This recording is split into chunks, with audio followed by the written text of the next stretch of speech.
Assalamualaikum warahmatullahi wabarakatuh. Alhamdulillahi rabbil alamin.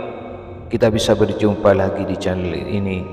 Salawat dan salam semoga selalu dan tetap tercurahkan kepada junjungan kita Nabi besar Muhammad sallallahu alaihi wasallam. Allahumma sholli ala sayyidina Muhammad wa ala ali sayyidina Muhammad. Harapan dan doa saya, semoga saudaraku semua selalu diberikan kesehatan, dilapangkan rezekinya, diampuni dosa-dosanya, dan dipanjangkan umurnya. Amin, amin ya rabbal alamin. Sahabat kajian Islam yang dirahmati Allah, ajaran Islam selalu memberikan petunjuk yang baik bagi umatnya, termasuk mengenai waktu bangun tidur yang paling baik. Islam menganjurkan untuk bangun pagi secara rutin. Berikut 13 keutamaan bangun pagi dalam Islam. Yang pertama, membuka pintu rezeki. Ketika Rasulullah SAW pulang dari sholat subuh dari Masjid Nabawi, beliau mendapati putrinya bernama Fatimah masih dalam kondisi tidur. Maka beliau bersabda, "Wahai anakku, bangunlah, saksikan rezeki Tuhanmu, dan janganlah kamu termasuk orang yang lalai karena Allah Subhanahu wa ta'ala memberi rezeki kepada hambanya antara terbit fajar dengan terbit matahari." Hadis riwayat Imam Ahmad dan Al-Baihaqi. Yang kedua, terpenuhi segala kebutuhannya. Dari hadis Imam At-Tabrani dan Al-Bashar radhiyallahu an, Rasulullah SAW bersabda, "Bangunlah pagi hari untuk mencari rezeki dan kebutuhan-kebutuhanmu. Sesungguhnya pada pagi hari terdapat barokah dan keberuntungan." Yang ketiga, didoakan malaikat.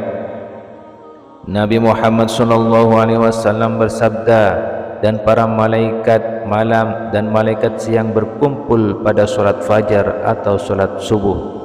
Hadis riwayat Bukhari dan Muslim. Rasulullah SAW bersabda, "Ia menjelang pagi hari, dua malaikat turun, yang satu berdoa, 'Ya Allah, karuniakanlah bagi orang yang menginfakkan hartanya tambahan peninggalan.' Malaikat yang satu lagi berdoa, 'Ya Allah, timpakan kerusakan bagi harta yang ditahannya.'" 4. Mendapatkan ampunan Allah Subhanahu wa ta'ala. Rasulullah SAW bersabda, "Siapa saja yang memasuki pagi hari, ia tidak berniat menzalimi seseorang, maka diampuni baginya terhadap segala dosa. Dan siapa saja yang memasuki pagi hari berniat menolong orang yang teraniaya dan memenuhi keperluan orang Islam, maka baginya pahala seperti pahala haji mabrur." Yang kelima, jauh dari sifat malas. Rasulullah SAW bersabda, "Setan membuat 3 ikatan di tengkuk leher bagian belakang. Salah seorang dari kalian ketika tidur, di setiap ikatan setan akan mengatakan, 'Malam masih panjang, tidurlah.' Jika ia bangun lalu berzikir kepada Allah Subhanahu wa ta'ala, lepaslah satu ikatan. Kemudian jika dia berwudu, lepas lagi satu ikatan. Kemudian dia mengerjakan sholat, lepaslah ikatan terakhir.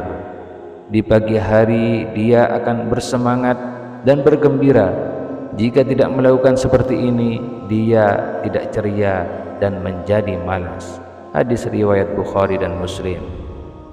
Yang keenam, mendapatkan berkah dari Allah Subhanahu wa ta'ala. Nabi Muhammad SAW mendoakan mereka yang bangun sebelum subuh, "Ya Allah, berkahilah umatku di waktu pagi." Hadis riwayat Abu Dawud. Kemudian yang ketujuh, dimudahkan masuk surga. Rasulullah SAW bersabda, "Barang siapa yang mengerjakan salat bardain subuh dan asar, maka dia akan masuk surga." Hadis riwayat Bukhari dan Muslim. Nabi Muhammad SAW bersabda, "Tidaklah akan masuk neraka orang yang melaksanakan sholat sebelum terbit matahari, yaitu solat qobliyah subuh, dan solat sebelum tenggelamnya matahari, yaitu solat asar. Hadis riwayat Muslim. Yang kedelapan, jauh dari kelalaian. Rasulullah SAW bersabda, laki-laki itu telah dikencingi setan pada telinganya. Maksud dari dalil tersebut adalah orang yang malas bangun pagi, maka berarti ia adalah orang yang lalai karena lebih memikirkan atau memilih untuk tidur sesuai bisikan setan. Allah Subhanahu wa taala juga berfirman, dan sebutlah nama Tuhanmu dalam hatimu dengan merendahkan diri dan rasa takut, dan dengan tidak mengeraskan suara di waktu pagi dan petang, dan janganlah kamu termasuk orang-orang yang lalai. Quran Surat Al-A'raf ayat 205. Yang kesembilan, mendapatkan rezeki yang luar biasa jika bangun pagi lalu melakukan solat sunnah sebelum solat subuh, maka insya Allah akan mendapatkan rezeki yang berlimpah. Dari Aisyah radhiyallahu an, Nabi Muhammad SAW bersabda, 2 rakaat salat fajar sebelum subuh lebih baik daripada dunia dan seisinya. Hadis riwayat Muslim. Yang ke-10, waktu yang baik untuk mulai beribadah. Dari sahabat Abu Hurairah, Nabi Muhammad SAW bersabda, sesungguhnya agama itu mudah, tidak ada seorang pun yang membebani dirinya di luar kemampuannya, kecuali dia akan dikalahkan atas kehendaknya. Kalian melakukan amal dengan sempurna tanpa berlebihan dan menganggap remeh. Jika tidak mampu berbuat yang sempurna, maka lakukanlah yang mendekatinya. Perhatikanlah, ada pahala di balik amal yang selalu istiqomah atau kontinu. Lakukanlah ibadah secara kontinu di waktu pagi dan waktu setelah matahari tergelincir, serta beberapa waktu di air malam. Hadis riwayat Bukhari. Nomor 11, lebih baik daripada dunia dan beserta isinya. Allah Subhanahu wa taala berfirman, maka sabarlah kamu atas apa yang mereka katakan, dan bertasbihlah dengan memuji Tuhanmu sebelum terbit matahari dan sebelum terbenamnya matahari, dan bertasbih pula lah pada waktu-waktu di malam hari dan pada waktu-waktu di siang hari, supaya kamu merasa senang. Quran Surat At-Toha ayat 130. Allah Subhanahu wa taala kembali berfirman, maka bersabarlah kamu terhadap apa yang mereka katakan, dan bertasbihlah kamu sambil memuji Tuhanmu sebelum terbit matahari dan sebelum terbenamnya.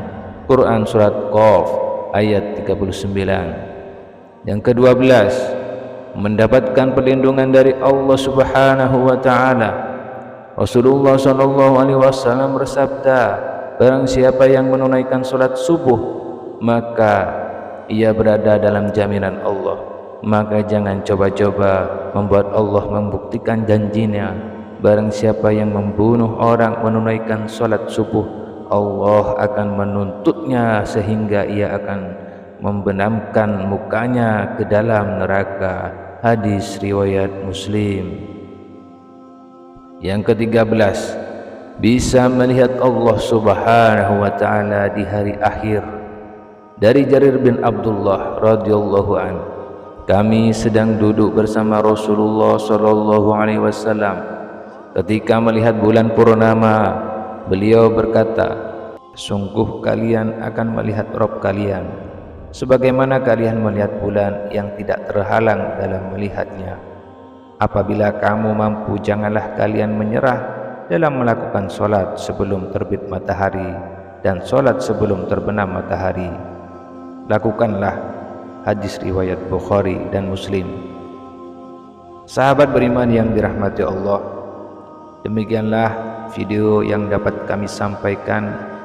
Semoga bisa menjadi tambahan ilmu pengetahuan dan wawasan keislaman bagi kita semua. Akhirul kalam, wassalamualaikum warahmatullahi wabarakatuh.